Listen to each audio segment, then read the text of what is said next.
And so the Amorim CV looks strong. Two-time Portuguese league winner, 3 times Portuguese League Cup winner. He's been manager of the season in Portugal on 2 occasions. In terms of what United are getting, if this all goes through and he does arrive at Old Trafford, listen, some in Portugal are calling him the best coach they've seen in that country since the days of Jose Mourinho. Do you feel he is the right fit for United? Do you feel he's as good as the fuss around him would suggest? I think if that appointment happens, the players will embrace that like you can't believe. I think they're going to be over the moon with someone that plays forward-thinking, on the front foot, attacking football, dynamic, intensity, aggressive in their possession, aggressive when they haven't got the ball, and I think we're going to see a massive improvement from these players, which is wrong in terms of you should not have to be motivated to play for any football club, let alone Manchester United. That didn't happen under Ten Hag.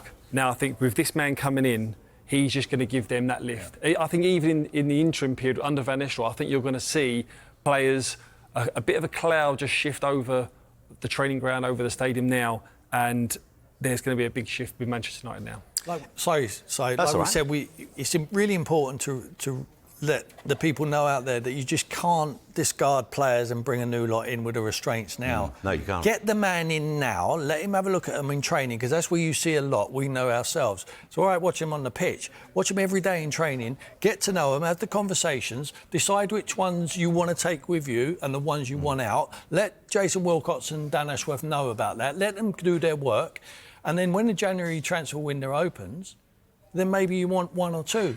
Because at the moment, looking from the outside, you would say, if I was him, I'd say, well, there's like 10 needs to leave here. But it ain't going to be the case.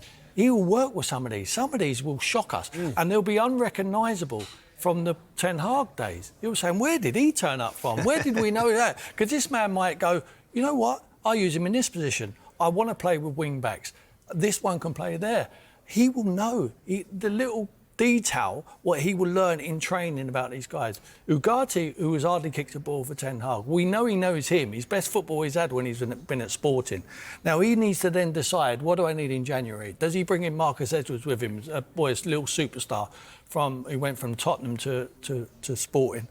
Do we bring Corcoran, who's absolutely on fire at the moment? I would suggest 100% that boy comes in, because they're starved of centre forwards. They've got Højlund and they've got Xerxes, who's not a centre forward. But they've got to anyway. get players out. But they've got to get players in. Get them out before you can bring them in. They want 80, 90 million, and that's the problem now. When he's gone there and done well. So it's now you're going, right, we've got a new manager, we're going to back them fully like that, but they've already spent. You saw the money they've already spent. It's a fair amount. Yeah.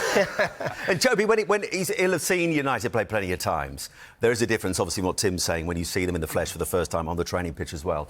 But when he looks at that United team, I mean, some might say, well, where on earth do you start? But if you're pinpointing one particular area, he's going to have to address pretty quickly.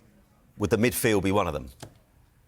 I don't think it's just one area, Simon, I've got to be honest. But that area's never really been solved, has it? No, it hasn't, but, you know, you go back to, again, Manchester United teams that you would expect to be scoring bundles of goals, really good from an attacking point of view. I don't see that when they play anymore. Defensively, it's just mishmash, you know, in terms of where's the partnerships, you know, whether it's 2 centre-halves, whether it's, you know, full-back, and there just seems to be a real lack of direction across the playing style and the philosophy. So for me, it is a complete rebuild. We talk about players coming in. What players he actually improved side that he inherited?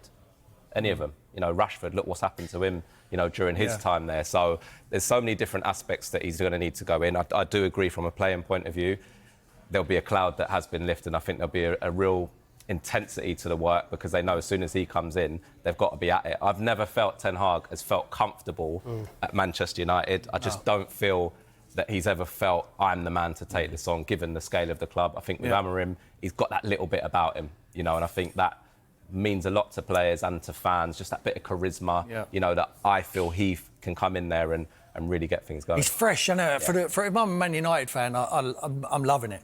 Because you're rolling the dice. He's an entrepreneur of football management, this guy. You know, you look at... Are you running his PR campaign? I watched his team play against Arsenal last year. I watched his team play against... They played Arsenal off the pitch, lost on penalties, but with inferior players. I think that with the midfield area, it only plays with 2 in there.